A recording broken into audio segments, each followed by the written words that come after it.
Welcome to the smuggest podcast in human existence. Welcome back to Motorsport 101.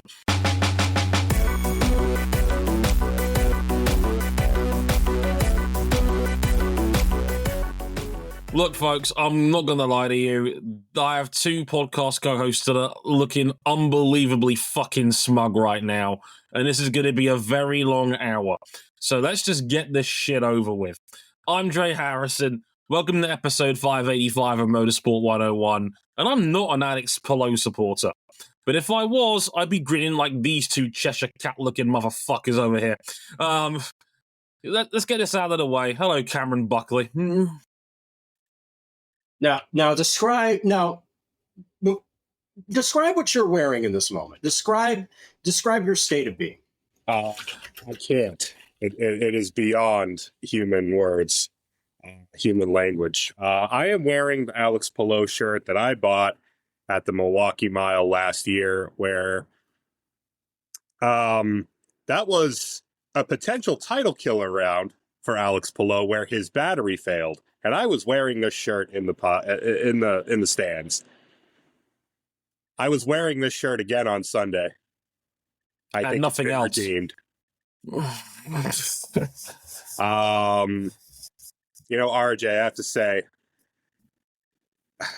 you might not have heard of him, but this guy lit the world up in Super Formula last year. I think he's going to be a big deal when he comes to IndyCar. Let's see here. I'd like to pull up a post. This post was dated December 19th, 2019. Alex Palou says he's speechless. He'll be driving an IndyCar next season for Dale Coyne Racing with Team Go. Cannot thank enough all humans that made this possible. Dreams do come true. You're so right, Alex. You are so right. I think this kid turned out pretty okay. Like I said, long hour. Well, Harrison, I mean, who did you pick for the 500? Really? We're going here already? Places you can find us. All of our written material and podcasts on motorsport101.com. And if you really like our work, subscribe to our Patreon at patreon.com/motorsport101. $5 gets you early access to all of these diversions, and $10 gets you into the supporters section of our Discord, where you can listen to every episode as it's being recorded. Yeah, what he said. Places you can find us beyond that: youtube.com/motorsport101, facebook.com/motorsport101. We're on Blue Sky, respectively, at Dre Harrison, WSky.social, cbuckley917, and RJ O'Connell. Follow them. They're smug as shit about it. We're also on Instagram, Motorsport101pod. You can follow us out there for highlights of the show. You can watch these two being smug as shit about it. Because we are indeed now partially a visual medium. So, yeah, and there's also reviews of everything to come out of what could most likely be the final day of classics that you'll likely see in modern day motorsport if Monaco is set to be moved. So that's the Monaco Grand Prix, that's MotoGP's Grand Prix of the United Kingdom, and of course the Indy 500, which we'll be talking about very, very shortly, as well as a bonus review of the first two episodes of the F1 Academy series that's launched on Netflix today as I record this. I was lucky enough to be invited down to the premiere for it, so that was neat, I suppose. So do check that out if you haven't already. And yeah, you know everywhere else you can find us already, so do check that out if you haven't already. Right, let's get this over with. Let's review the 109th run-in of the Indianapolis 500.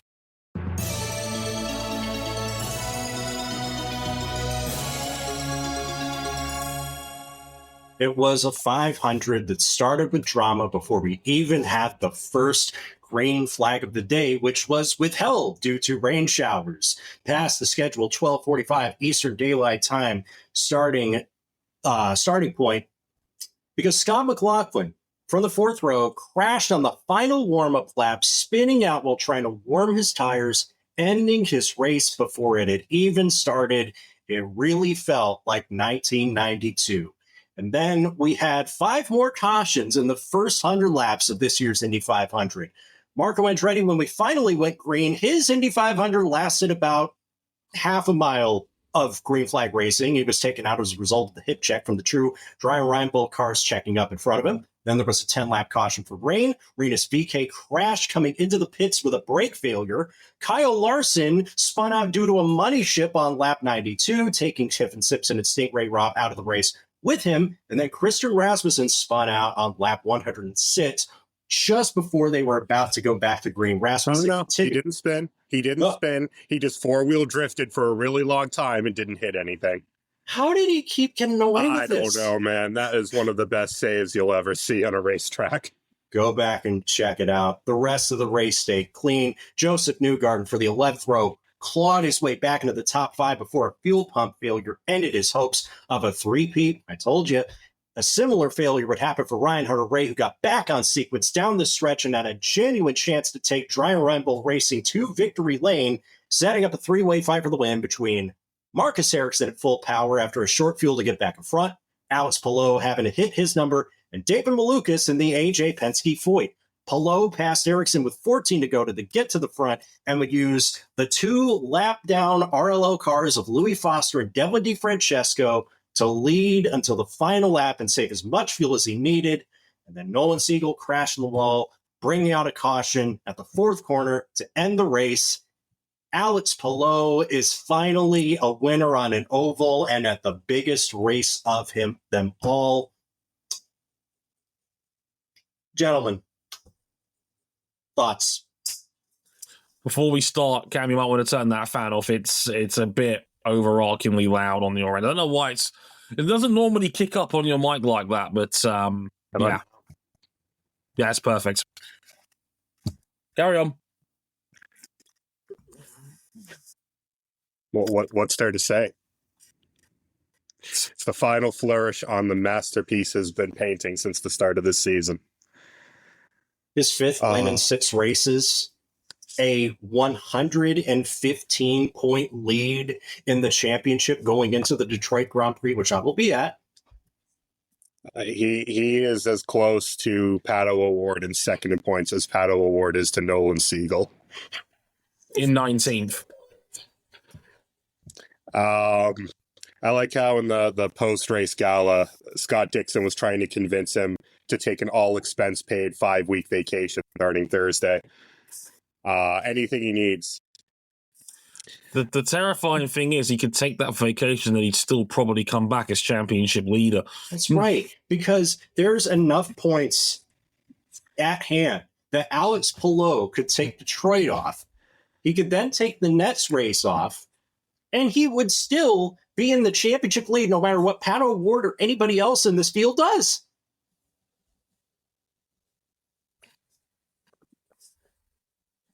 It's terrifying. I don't know what to add. I mean, this wasn't your classic crushingly dominant 500. This wasn't your dogfight to the end. He won this race the exact way he lost it back in 2021 to Helio Castroneves, where Helio worked the traffic and then was able to draft all the way to the end. He picked something up back then. Yeah, to your point, and I'm sure Dre will agree with me, the vibes of this race were so weird. It was a weird feeling 500. I mean, it was frustrating to start off with. Of course, no one's fault. Mother Nature decided to mess with us a little bit at the start. We had a half an hour long rain delay before we even got going. We had sprinkles again for a good 15 minutes early on as well, which that was a 10-lap caution. That, again, just one of those things you had to avoid. There was the overarching theme that Kyle Larson was not going to make the end of the race because of the rain delays as well, because he had to be on the plane for 4:30 Eastern. So again, if it wasn't for the crash he ultimately had, he would not have made it. They'd have probably parked him with about 40 or 50 laps to go, which is unfortunate. And we learned that Tony Kanaan could not jump in because that's something I learned about the rules, that Gendo Ikari did not have to get back into the EVA. Yep.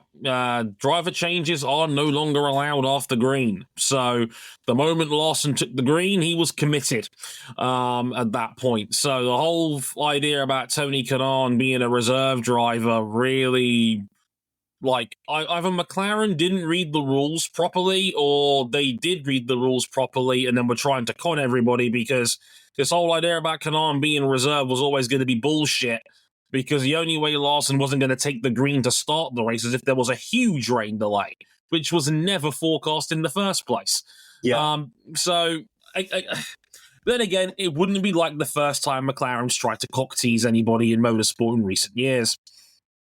Anyway. It's a cold race. A lot of carnage early on. I mean, bunch of crashes. I mean, we had one before the race even started. We had one right as the race officially started. And I think, fourth coldest 500 on record. And the cold ones are always a little bit wild because you don't have the tire temperature and the engines are making a little bit more power because they're happier in the cold. And it felt like these cars were slow through the corners once we had like restarts and everything. Like, dog. Yeah. It was treacherous out there. Again, a little bit of moisture in the air, which probably didn't help. You know, like you said, fourth coldest 500 ever. Coldest since 1992, the year I was born. You know, and a lot of packing up on restarts. I mean, Marco Andretti, I feel bad for the guy. I mean, that was nearly a 4 wide going into the first corner of green flag running. That was never going to work out in the end. It's almost like everybody was being extra cautious, and as a result, somebody got wrecked as a result. And yeah, it was a weird. The vibes were weird, mostly because the first half of this race was so patchy. And then we had 94 laps of green flag running to the end, which you don't get at a 500 very often at all. Yeah. And even after it was all said and done, like, we didn't have a completely balls to the wall finish because we had a caution on lap 200 on the final lap. And the awkwardness of not knowing if Nolan Siegel was okay or not.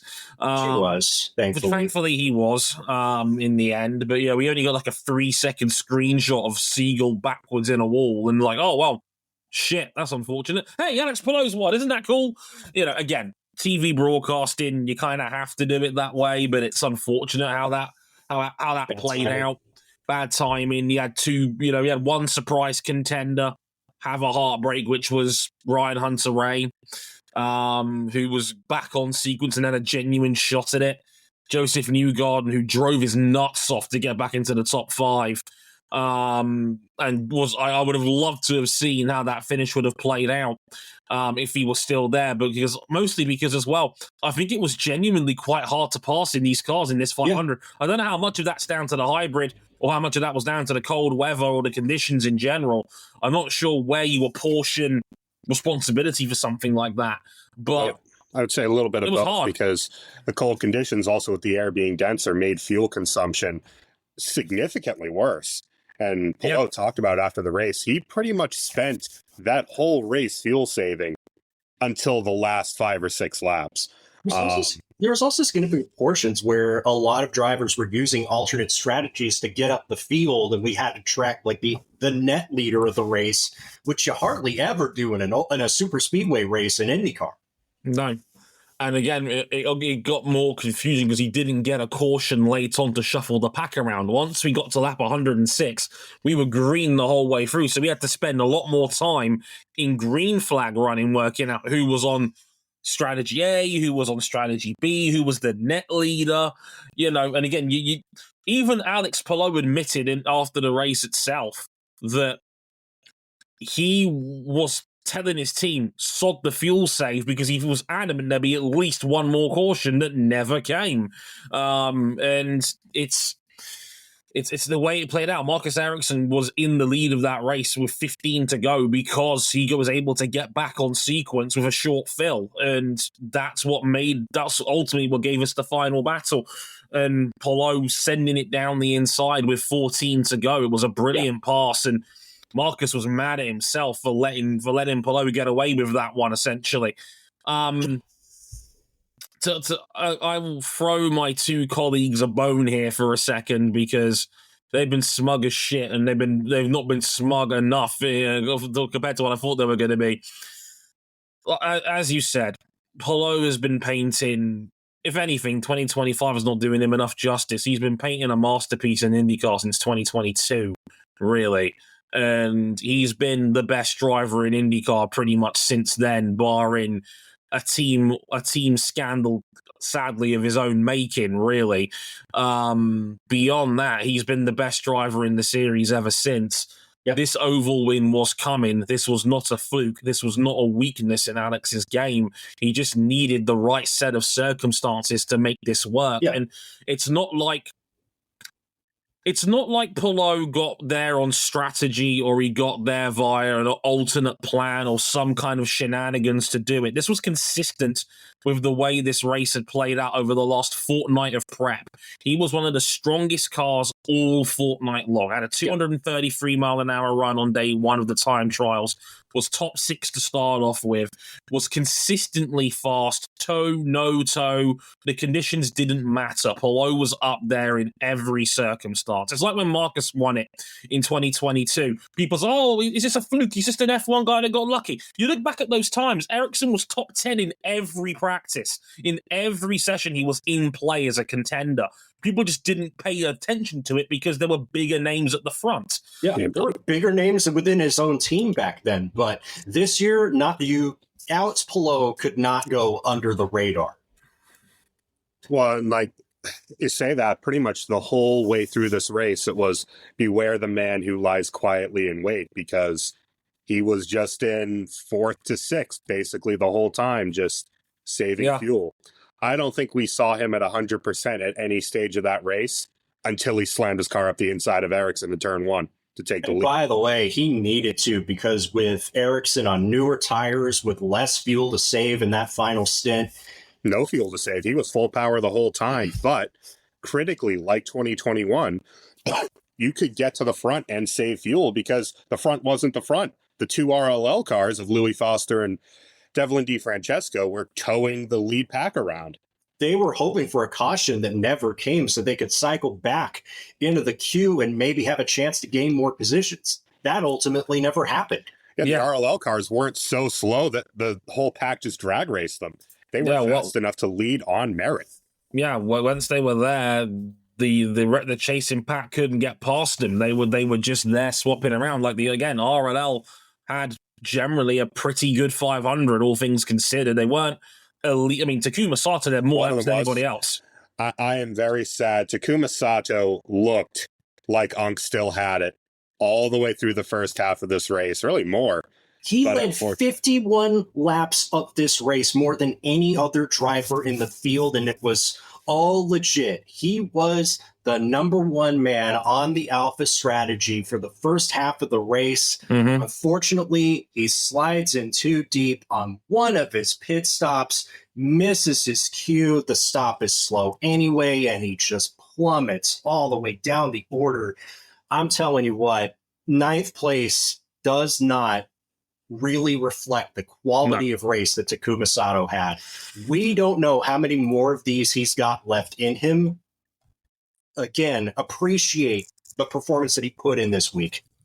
And to add to that, I mean, that performance with 2 broken ribs. I never thought in my entire life I needed to hear Takuma Sato barking, Jesus Christ, during a victory gala, talking about how bad it was every time he sneezed or laughed pretty much all month. He broke a couple ribs in that crash. He was getting Toradol shots every time he had to climb into the car. I've been told that is immensely painful.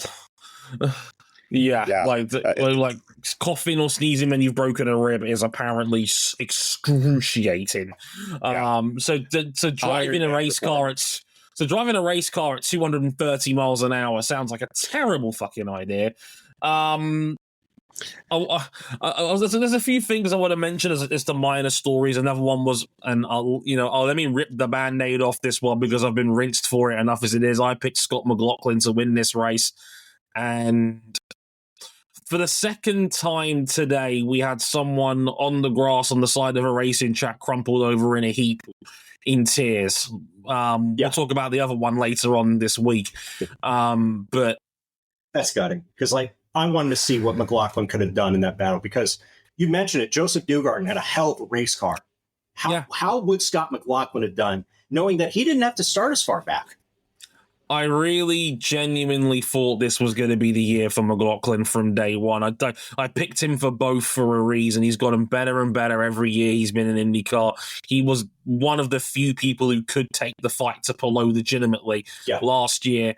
And I think he was the second best driver in IndyCar this year until we got to the month of May. He was in the top 6 every weekend, except for the Thermal Club, where he was taken out by Devlin.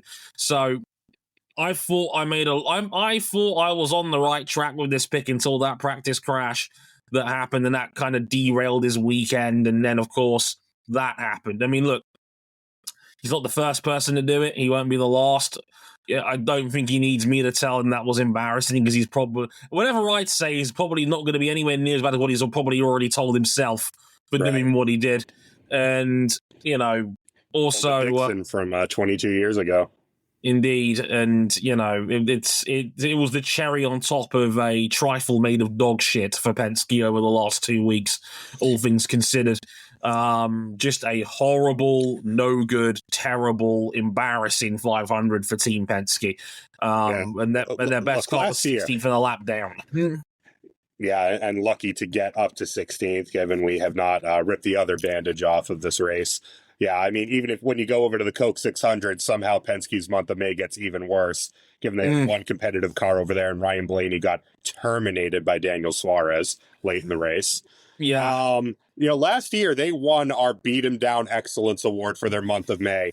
Their month of May this year might be prime Golden Cock territory. I'd say it's at least floppy worthy for this race alone. Will Power gets 16th in the end, and you mentioned it. Joseph Newgarden was clawing his way up to the front. Now, he was phenomenal. Drove the balls off that Penske. He only could. But much like every other three-peat attempt, cut short at the end by something. In this case, a fuel pump failure right after what would have been his second to final stop. Yeah, and Penske was nailing those pit stops all race long. That's their ace in the hole that they don't talk about. And unless Penske has some like mechanic doping system that we don't know about, we know that is always above board. But I said it like Joseph was not going to three-peat. I knew in my heart he wasn't gonna, but he came a lot closer to it than I thought he would have for about 2/3 of this race. Didn't they win the pit crew contest as well? Yes. Yes, competing with himself in the finals. Yeah. It goes to show you. Team. Oh, get the jokes in about Penske competing against themselves. The jokes write themselves. It's a shame for Joseph, and it's one of those, hey, you can joke about the heel turn of Joseph all you want, but the man drove his nuts off in that instance, and I have to respect that. That was a phenomenal performance, and that was a reminder as to why Newgarden has been the best oval racer in IndyCar for the last half decade. That was sensational from him, and it's a shame he's got nothing to show for it, and that's effectively the end of his season, given he's now 200 points off the top. I think this race was the end of a lot of people's seasons, all things considered. If you need to start chipping away at Palou's championship lead, you failed summarily. Game over, essentially. You just lost another 50 points to Alex, who came away with 58 at the end of the month of May's running. The small matter that Palou swept the month of May. You know, the only points paying thing he didn't sweep was the qualifying for the 500. You know what? He didn't even need to. I mean, to that effect, Palou now goes to a average finish in 2025 of 1.17. Yeah. It's ridiculous. I mean, we're dancing around Palou. We'll talk about him a little bit more later as well. But there's a few other little things I want to get around as well and talk about. But it's startling. It's frightening when you read shit like that about just what he's doing right now. Again, more on that in a little bit. We're going to dance around the one because it's such a massive unanimous race to talk about. Ericsson, because he was second on the road. He was so close. And then Kyle Kirkwood, and Callum Ilott were all effectively disqualified from the race, set to the back for failing post-race technical inspection. It bumped a bunch of guys up the field, and it means that Marcus Ericsson, once again, so close at the Indy 500 to his second win. If circumstances had gone a bit different, he could be a 3-time winner at the Speedway. Instead, he gets third to last place for all of his efforts, for a big boo-boo on the part of Andretti Global. It's kind of wild that Marcus Ericsson has a win at the 500, a runner-up finish at the 500, but he also has 2 finishes above 30. Well, like I said in my blog, and I'll say it again here. You can guarantee 2 things about Marcus Ericsson at the 500. 1, he will either be a contender, or 2, it will certainly not be boring. And this was another case where strategically he drove a perfect race. Yeah. They called it perfect. He turned a completely screwed pit stop into an alternate strategy, a third separate strategy from everyone else. Saved enough fuel, was able to then pit later than everyone else, to then have no fuel saved to the end, have the freshest tires to the end. Unfortunately, first step of it, Andretti just did not have the guns down the stretch, because even with all of that, Palou sided up his inside, and then, I mean, those two were at 100% to finish out the race. 5-6 laps to the end, Palou got loose, and I thought that was the end of my day. Yeah. Ericsson was following basically right in his wheel tracks. When one would bobble, the other would bobble. Such was the margin at which they were pushing. Indeed. The other shoe dropping, well, he got came second. Monday. Until he didn't, because both Andretti cars were disqualified for illegal modifications to their supplied ERS covers, as well as rear suspension joint modifications. Andretti said it's taking the necessary time to assess the situation and, quote, will be requesting a full review with IndyCar. So that probably means they're going to appeal. Callum Illot and Prema accepted their penalties, and that's a shame for him because he drove like a damn good race. We were talking about, like, should we be worried that Robert Schwartzman just blitzed him in qualifying? As it turns out, maybe just having a good race car was good enough for Callum because he had a pretty decent race, penalty notwithstanding. Robert Schwartzman accidentally flipped some of his pit crew and his race was over. Necessarily an accident. His rear brakes failed. Yeah. That's why they did not get that car back in the field. Either way, Schwartzman kind of got dropped like a bag of dirt as soon as the green flag flew. Was able to stay in the top 5 for a little bit, but just deteriorated throughout the race. It's what happens when you dump your entire practice load into setting the car up for qualifying. As mentioned, Illot drove a great race. Yeah, he really did. It's a shame. Like, he looked like he had the experience, like what we talked about going into the month with him versus Schwartzman, but disqualified for a left front wing end plate height irregularity. That one's pretty cut and dry. The Andretti ones, we'll see what happens. But much like the spec supplied part that Penske modified, there are certain things which are no touchy on an IndyCar, and Andretti did. And the thing about this, if Palou doesn't make that pass and he doesn't benefit from DeFrancesco and Foster, I mean, people were saying that, like, DeFrancesco and Foster mucking it up at the front probably saved this year's Indy 500 because as impressive as Ericsson's race was, it would have been so awful if he won that race just to get it yanked away 24 hours later due to a technical infringement. It's an unmitigated disaster that would have been richly celebrated because American motorsport loves it when people low-key cheat. No, I'm joking. That's the filthy European in me kicking in there. No, it would have been a complete and unmitigated disaster for the series to come off the back of one cheating scandal in qualifying to have another take the win away from the most pomp and circumstance celebration in all of motorsport. To have all the 500, the kissing of the bricks, the drinking of the milk, reef, the milk, the media circles, all of that to end up with the winner disqualified would have been, it would have been a horror show for IndyCar. And then you open the Pandora's box of them saying, well, they only disqualified it because they're an Andretti car and not a Penske car. Well, they just disqualified a Penske car. I mean, like, if he had won that race and they didn't disqualify him, given the events of this month, yeah, you have to be consistent no matter whose name is on the car entry or not. Especially when the owner of the series disqualified a pair of his own cars from qualifying. That would have gone down like a lead balloon with the teams here. Given it's already gone down with a lead balloon, like some component suppliers who will remain nameless. They don't call it the supplier company for nothing. Ding, ding. Other than that, little Dave.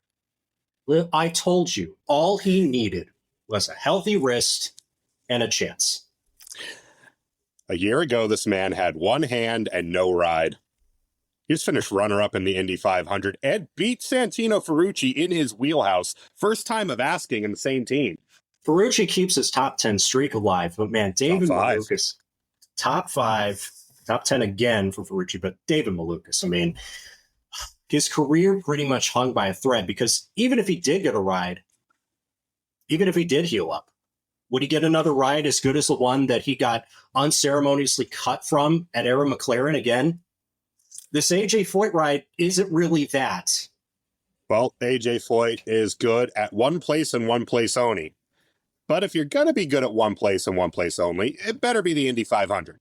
And Malukas has always been a strong oval driver since he got up into the series, Trey. He's been an incredibly strong oval driver from day one. That's the one thing about David Malukas you can guarantee, besides mediocre memes on social media. And look, fair play to David. I didn't think he had it in him on this one, and I've been the first person to point out he's not had a good season up to this point. This was meant to be the are you good enough to potentially be the heir to the Penske throne that Roger is seemingly selected him by, and he was 18th in the points going into this weekend, and he's now 10th as a result of the huge haul he picked up at this race. 47 points as a result of that finish, and of course combined with the qualifying as well, because he did make the fast 12 as well. Again, not a fluke. The car was damn quick. Malukas is an outstanding oval driver. He should have had an oval win by now. He's unlucky not to have had one by now, and he's just missed out again here. But that is a season-saving performance from David Malukas. He needed a big result like that, and he got one. Without question. Double top 5 for AJ Foyt as well, and the team that desperately needed it, not only for just morale, but also winner's circle.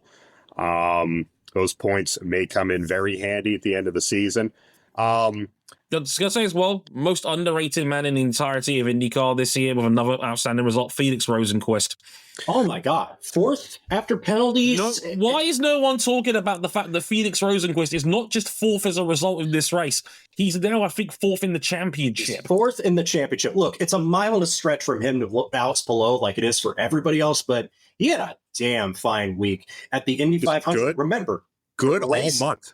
This race saved his career 3 years ago when he was on his last legs at McLaren, and they were trying everything they could to get rid of him. He has a good Indy 500. It doesn't save his career at McLaren, of course, but it does keep his stock high in the sport after a frustrating 2021 season. And now 2025, it's got him in the conversation for at least a top 3 championship finish. Yeah, one of the absolute best qualifiers in the series, bar none. Put that car 5th in qualifying. I mean, this result really, it took him higher in the standings. He'll welcome it with arms wide open.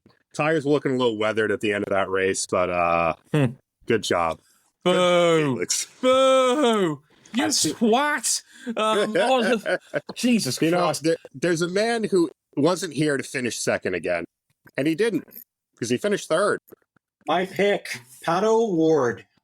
Got close and just, I don't know whether it was 4th or 5th in the line syndrome because of all the dirty air.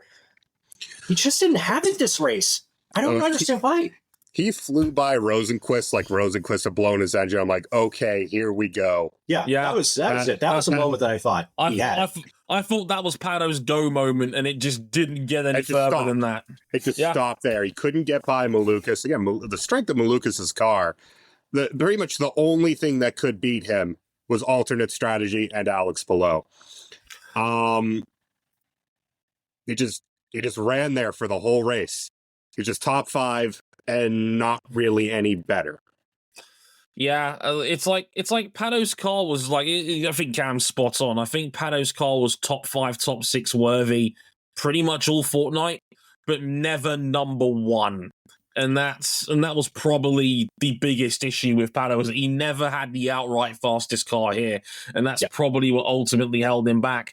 Also, Pato, I heard that post-race interview. You salty bitch. Calling, I think it's a bit rich to call somebody else in the field a choker for not passing the RLL cars when, 1, you finished second at this race 3 times, 2, you were beaten by Marcus Ericsson straight up, and if memory serves, you pulled out of a turn 1 overtake on the final lap of that race and made a business decision not to try and take him on.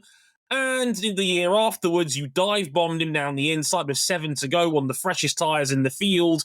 And the person you dive-bombed was, and I'm checking my notes here, Marcus Ericsson. Well, how did he come off of that dive bomb? He wrecked himself.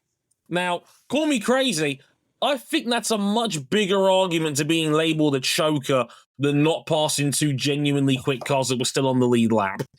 Just saying. Especially when Marcus Ericsson has a baby board and does not.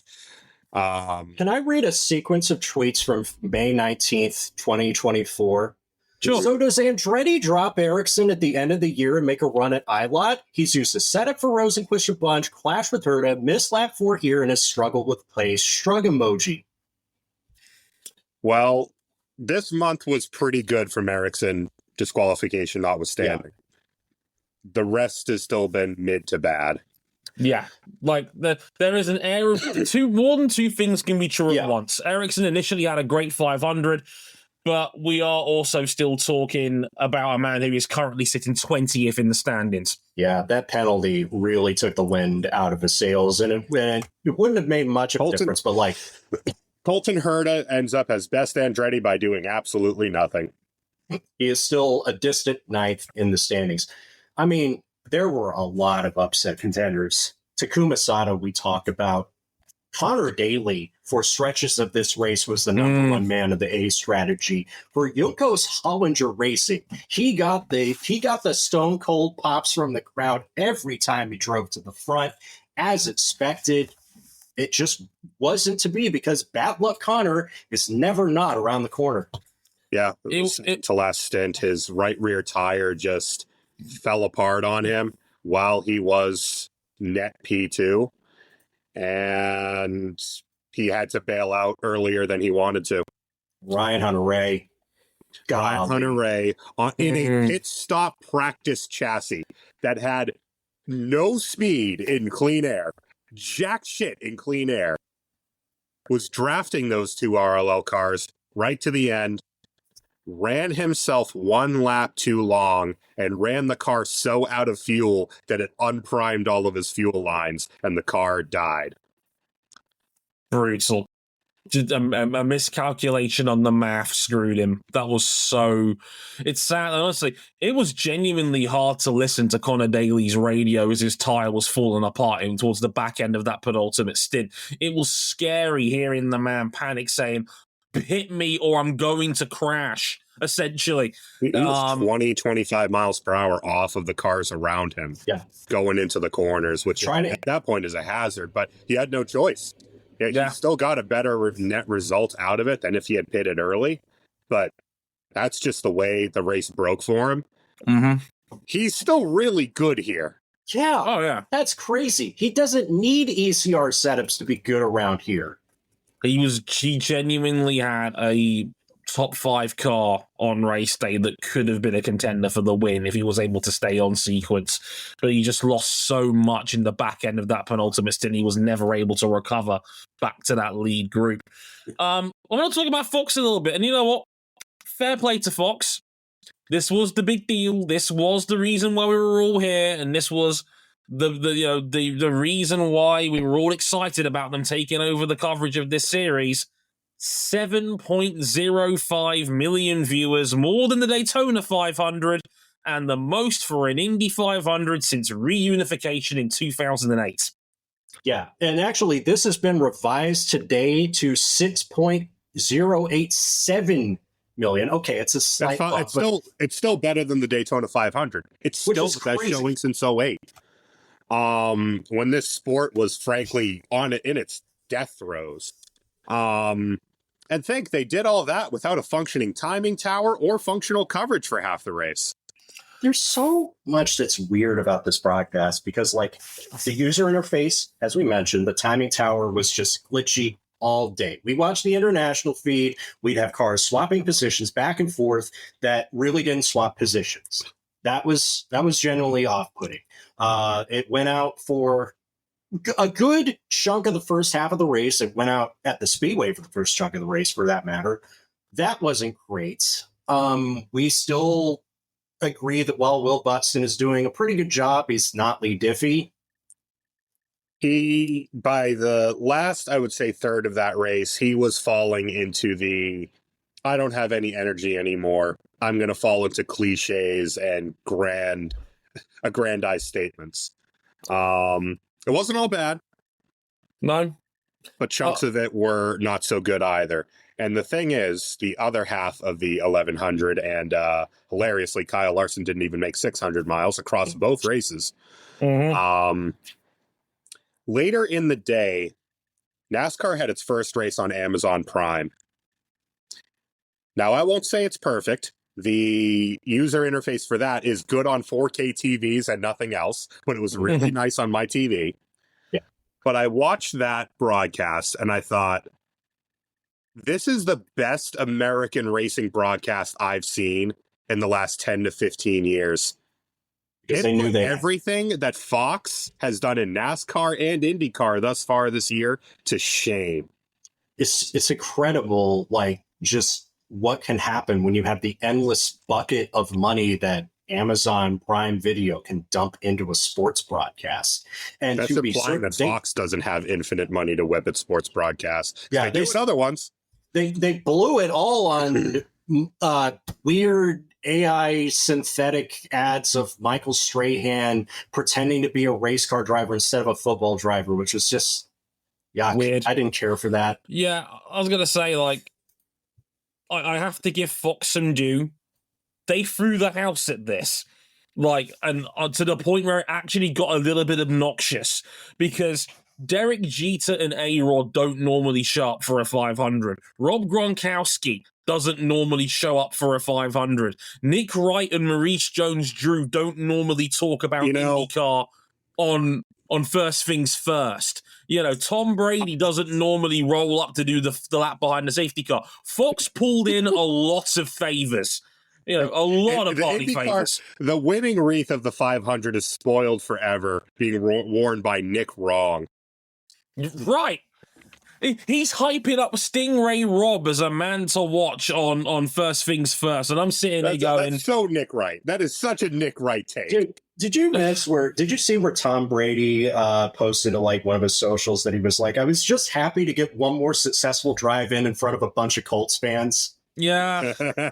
Ironically, with Peyton Manning narrating the pre-race intro where they have the dramatization of the building of the speedway. Yeah, Peyton Manning was on the voice. Yeah. Huge amount of personnel and star power at it. But the core broadcast just leaves me going, this is all the same stuff I complain about with their NASCAR coverage. I used the Top Gear joke of when they're in America and they have to be factual, when it's like, oh, it's one of those really fancy American bodybuilders, all muscles, but when he put his pants down, it's hello, Mr. Squirrel Dick. And that's kind of what this felt like watching it. I don't fall head over heels for celebrity endorsements. And don't get me wrong, Fox did throw the house at that, as mentioned. But I've not even mentioned Al Michaels and Chris Myers and Erin Andrews and, you know, bringing back Danica Patrick. You know, they threw everything they had at this. And I can't say it didn't work. The number's the number. That's a 41% increase on last year. That's a huge gain. But as Cam quite rightly pointed out, I've said this about Buxton before, he was perfectly serviceable for most of that 500, but he still feels like the third wheel at a date that's a little bit awkward because there's not going to be a second date between Townsend Bell and James Hinchcliffe. Hinchcliffe is usually just fantastic. He always has been. Broadcast every week. He's so fantastic at this. He's such a natural broadcaster. Townsend Bell was fine for the most part. He wasn't anywhere near as egregious as he normally has been, quite frankly. Buxton was fine. Still some gentle Santino Ferrucci glaze in the middle of that race. Of course, and that's to be expected at this point, but he was serviceable otherwise. Buxton, as Cam quite said, Buxton ran out of gas in the final hour, and you got to remember, this is a man who cut his teeth doing GP2 commentary. Races that are normally 40 minutes long. Doing that for 3 hours instead is difficult. I'm not disputing that as a broadcaster. Yeah. I can't imagine how hard that can be at times, especially when it's your first time commentating a race that long in one stint is not for the faint of heart. I do get that. But he's still struggling a little bit for me. I think the whole thing felt a little bit hollow to watch, and the viewing experience, again, from Fox still isn't good. It's not fully on Fox.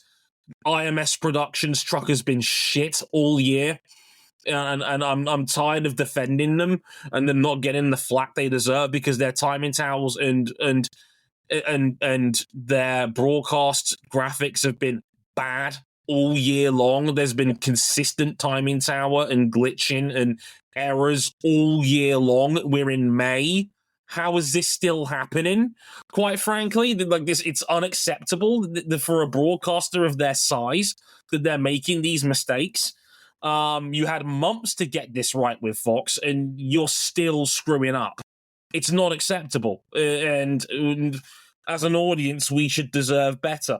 But hey, you got 7 million viewers, so who gives a shit, right? It's one of those ones. You look at the number and just go, well, fuck it, it worked. So it works. I mean, as far as that, it shows how the mighty have fallen with the Daytona 500 at this point, because that race is just falling further and further. It's actually worse than that. It's falling further and further from prestige every year as they add more contrived BS and we have more fuel-saving events. And Elton Sawyer says, what's there to fix? Look at all the passing.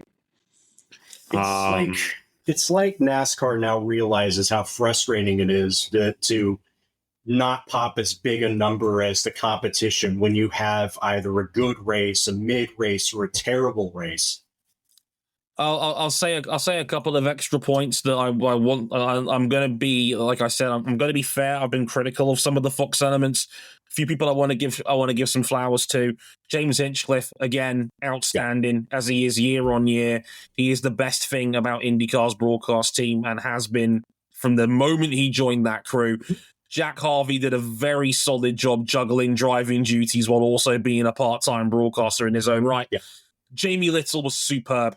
Yeah. Absolutely superb in the pit lane. And their interview with Roger Penske midweek was also outstanding. Fox needs to understand that what her talent is and stop trying to make her something that she's not. Because what she does do, she does extremely well, quite frankly. Her and Georgia Henneberry were superb in the pit lane all fortnight long, consistently excellent. Like Georgia's picked up where I remember when Katie Hargett used to do this when I first started watching this series. She's more than picked up that baton and ran with it since. Like, again, it's the people that you don't talk about as much that are the ones that carry the broadcast, and they were all exceptional. And it's always fun seeing Tony Stewart on a table. I'll always say that. Tony is never dull. Yeah. Also, he's the normal one at that table. And also, that is a terrifying statement. I'll give the commentary box this as well, and this goes for the whole promotion of the event. The Weenie 500 was outstanding entertainment. Oh, my God. I lost the entire... I'm so disgusted at this was rigged for Slaw Dog to take the victory. I lost the mortgage on the New York Dog. That is the gold standard of dogs. And what happens? We get jumped at the start, and now I don't know how I'm going to keep the roof over my head. I'm kidding. Please, if you have a gambling problem, seek help. No, it's like if you're going to rig this, you rigged it for the fucking slaw dog of all people. Like, ridiculous. Sports entertainment. Typical Penske favoritism, am I right? Of course. But we all know that the Slaw Dog is representing the Southeast. And Cam, where is Penske's headquarters? North Carolina. Yes, you do. No, that tracks. No, the commentary for that race was hilarious. They clearly were practicing their puns, and they pulled it off extremely well. It was a very funny, entertaining race. And it was the second best brand activation in the motorsport we've seen this month. Bad luck, guys. You just missed out to F1 playing Lego because that was funny as hell. I'm so bad luck. Any other month it would have been perfect. Right? And if you want to know how previous previewer of this race, Krista Hardy's picks went, well, the weenie that he picked exploded. Yeah, we had a Wienermobile mechanical failure. I'm not sure if it was just like a little bit of sports entertainment or if that was like a chute blow up, but I didn't expect to see that. No, they had us going there for a few minutes there, and it was like I said, it was great fun. So fair play to them there.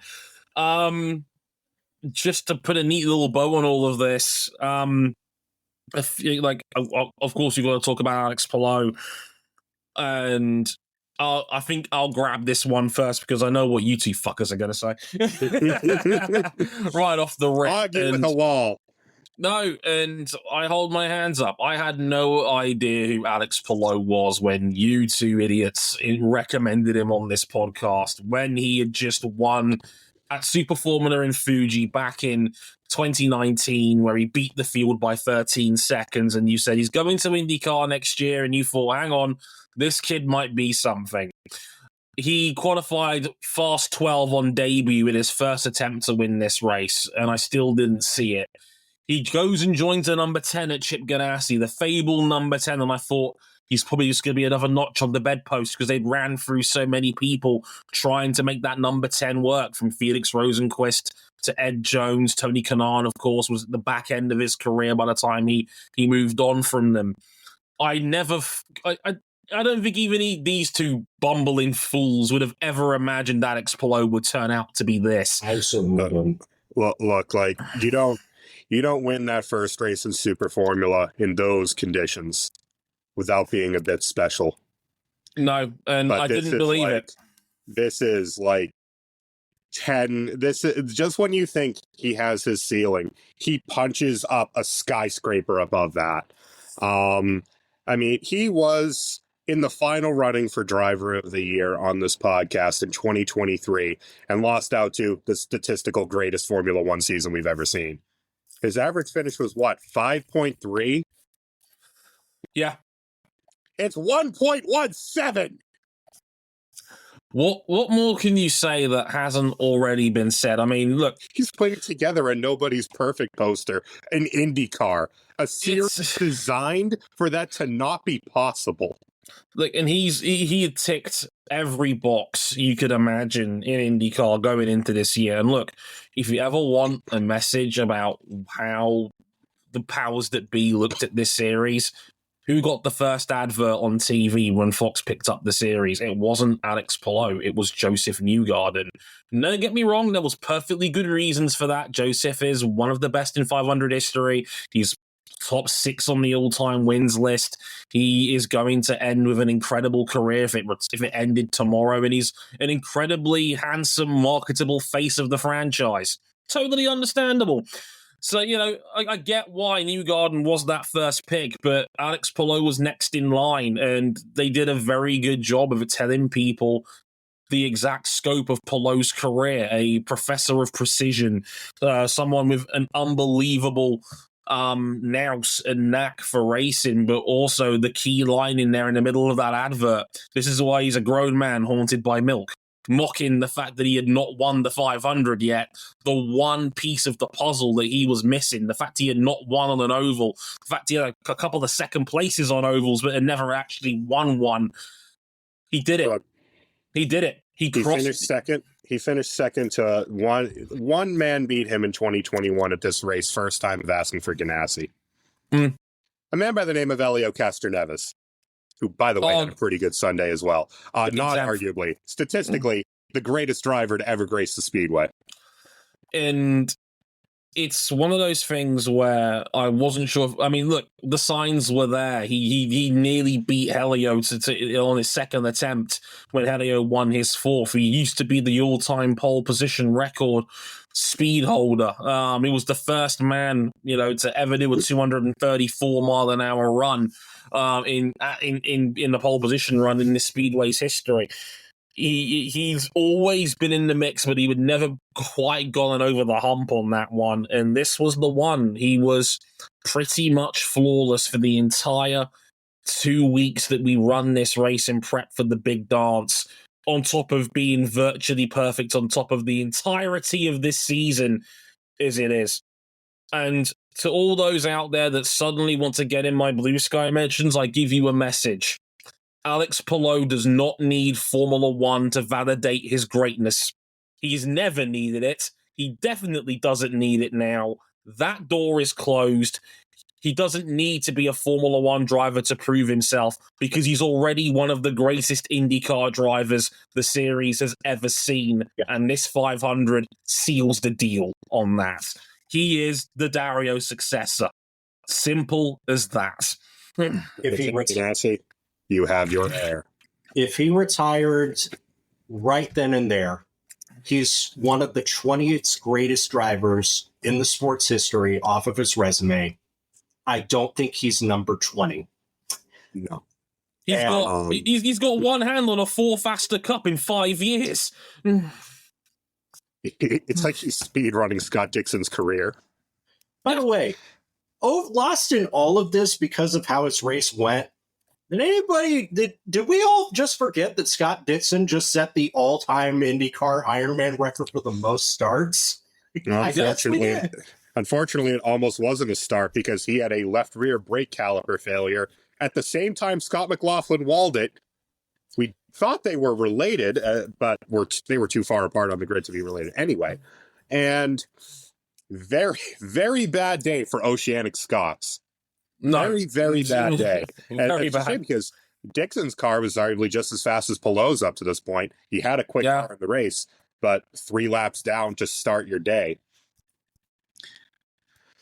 And Kiffin Simpson, the other Ganassi, low-key, one of my better drivers of the month, kept his nose clean right up until the point where Kyle Larson cut it off. When he money shifted on a restart, spun himself, and wiped out both Simpson and Stingray Robb. Stingray, that's what you get for trying to ban pornography in the United States. What a weird 500. The first half of this race is the weirdest that I can remember in living memory. Yeah, vibes are off. It wasn't an all-time classic, but Dre, I'm pretty sure we can all agree that the right person won. And that's a rare thing to say about an Indy 500 because it's a race about shocks. It's a race about drama. It's a race that's built around shenanigans, surprise, strategy, and more often than not, the best person doesn't win. One of the most historic phrases that goes alongside this race is the Speedway chooses its winner. And for once, maybe for the first time, since I've actually been watching IndyCar and this is, I think, my 10th season watching now, truly, I can say, the right man won this race. Because no one in that field, in terms of sheer quality of driving, in the last half decade, has deserved to win a 500 more than Alex Palou. He has been the real face of the franchise. He has been the real outstanding measuring stick for quality in this series, and there are no more questions left to answer. There are no more worlds left for him to conquer. This was the one, and I will never. It's like the same way that I will never forget Helio's Nesquik packet and climbing of the fence. The same way that I will never forget Joseph Newgarden jumping into the crowd, which was the definition of a Newgarden moment. Yeah. I will never forget Alex Palou running down the yard of bricks, throwing his gloves in the air as his dad, who's in tears, is the first man to hug him on the other side of the fence. Yeah, it was a legendary moment. Just about tackled him down onto the pavement. And I mean, in victory lane, couldn't have happened to a nicer guy as well. The first thing he asked about with his victory lane celebrations, if he won, is he wants a little bottle of milk for his daughter.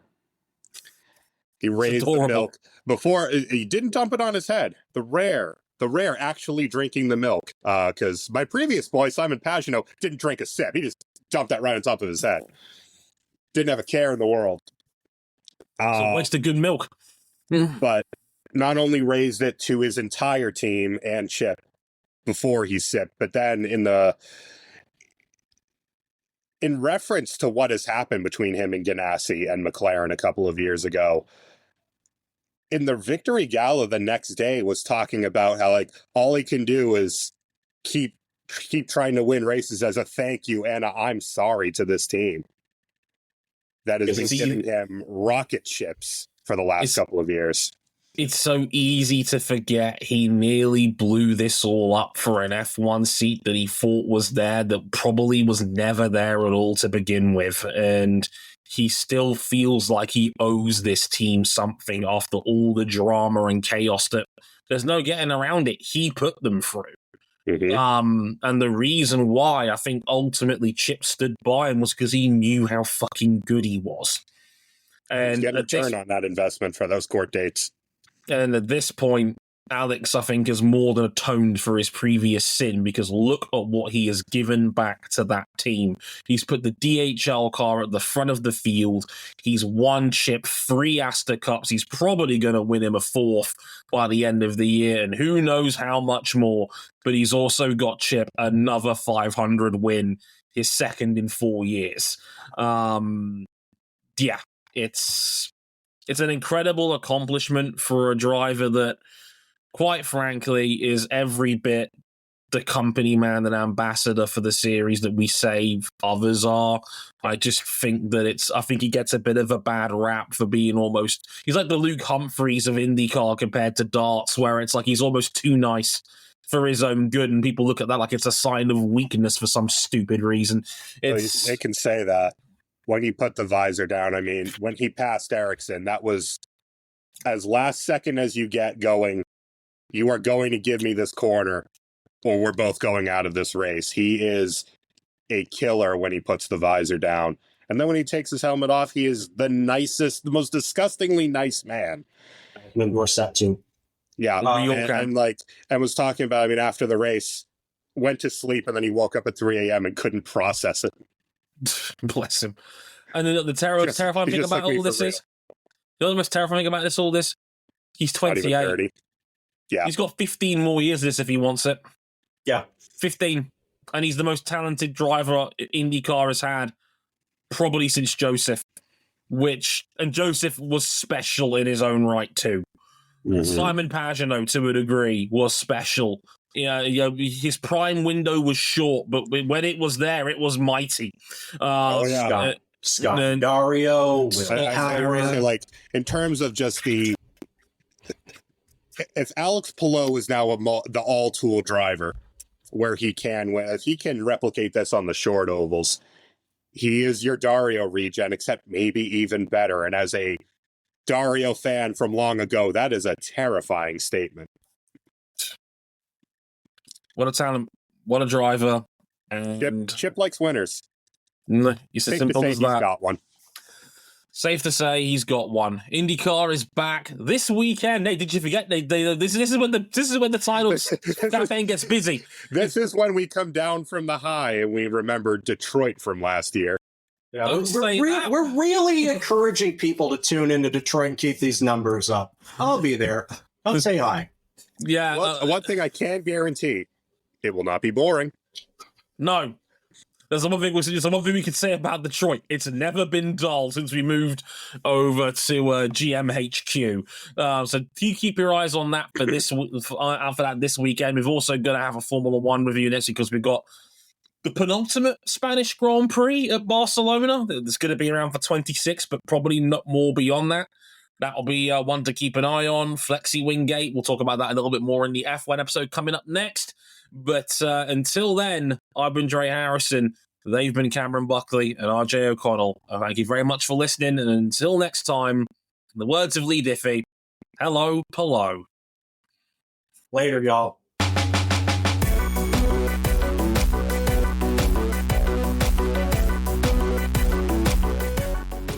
Everything went red and yellow for 500 miles. Woke up sipping milk. Oh man, I did it again.